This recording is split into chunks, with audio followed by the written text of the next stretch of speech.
सुंदर कार्यक्रम केला, शिस्तबद्ध असा कार्यक्रम होता आणि त्यामुळे शेंदुर्णी गावाचं खूप जिल्ह्याभरामध्ये कौतुक झालं की शिवसृष्टीचा इतका दिमाखदार सोहळा या ठिकाणी आयोजित करण्यात आला होता आणि नागरिकांनी खूप चांगली साथ दिली आणि ते सहभागी झालेत.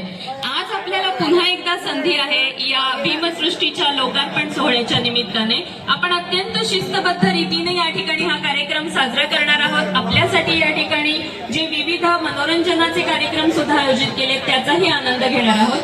पण होतंय असं की मागे जे शिस्तीत बसले आहेत त्यांना पुढे उभ्या असलेल्या किंवा अवतीभोवती उभ्या असलेल्यांमुळे कदाचित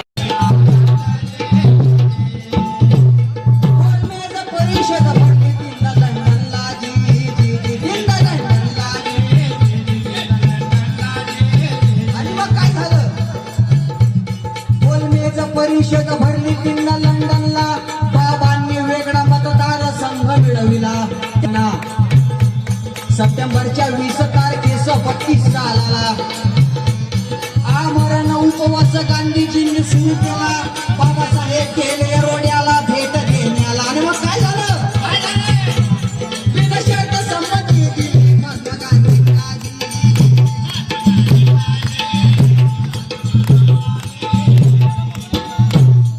आणि अखेर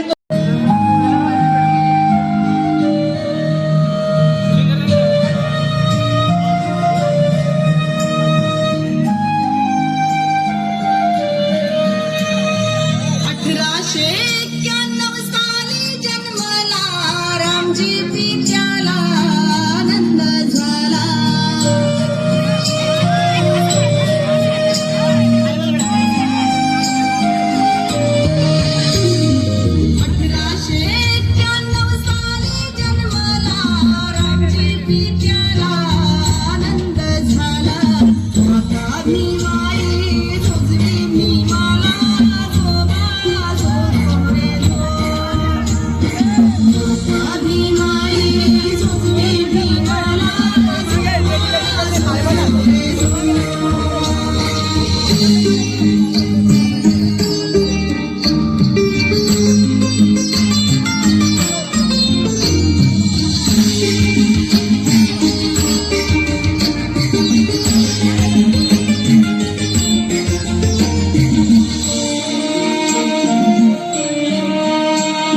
सगळ्या उपासिका यांनी सादर केलेला आहे. आपण सगळ्यांनी जोरात टाळ्या घ्यायच्या आहे. भीमाचा जन्म आपण प्रत्यक्षात बघू शकलो नाही, या विश्वरत्नाचा जन्म आपण प्रत्यक्षात बघू शकलो नाही, पण यांनी सुंदर अशा पद्धतीने या भीम जन्माचं देखणं लेखणं रूप यांनी साजरं केलं आणि अतिशय प्रेरणा. या ठिकाणी अतिशय सुंदर असा एक पुतळा जो आपल्या सगळ्यांसाठी इथं अवघ्या काही ज्या क्षणाची वाट बघतो आहोत तो पुतळा बघायला मिळणार आहे, त्या भीमसृष्टीचं दर्शन होणार आहे. आणि अर्थातच आपल्या सगळ्यांचा आशास्थान असलेलं असं हे व्यक्तिमत्व, भारताच्या पावन भूमीवरती अनेक महापुरुषांनी जन्म घेतला. देशासाठी आणि समाजासाठी अहोरात्र कार्य करून सामाजिक बांधिलकी आणि राष्ट्रनिष्ठा ज्यांनी जोपासली, त्यात आपल्या सगळ्यांसाठी अत्यंत मानाचं मार्गदर्शक, दिशादर्शक असं व्यक्तिमत्व म्हणजे भारतरत्न भीमसृष्टी अर्थात स्मारकाचा भव्य लोकार्पण सोहळा आयोजित करण्यात आला आहे. एक पूर्णाकृती पुतळ्याचं सुद्धा या ठिकाणी विमोचन करण्यात येईल. आणि या प्रसंगी उद्घाटक माननीय गिरीशजी महाजन, आपल्या महाराष्ट्र राज्याचे जलसंपदा तथा आपत्ती व्यवस्थापन मंत्री यांचं आगमन झालं आहे. त्यांच्या समवेत जळगावचे जिल्हाधिकारी आदरणीय रोहन घुगे साहेब हे सुद्धा. हा निळा पडदा दूर होईल आणि भीमसृष्टीचं दर्शन होणार आहे. आणि त्याचबरोबर आपल्या सगळ्यांचे मार्गदर्शक तसेच भारतीय राज्यघटनेचे शिल्पकार डॉक्टर ग्रंथ हेच गुरु हा संदेश ज्यांनी दिला. काउंटडाऊन 10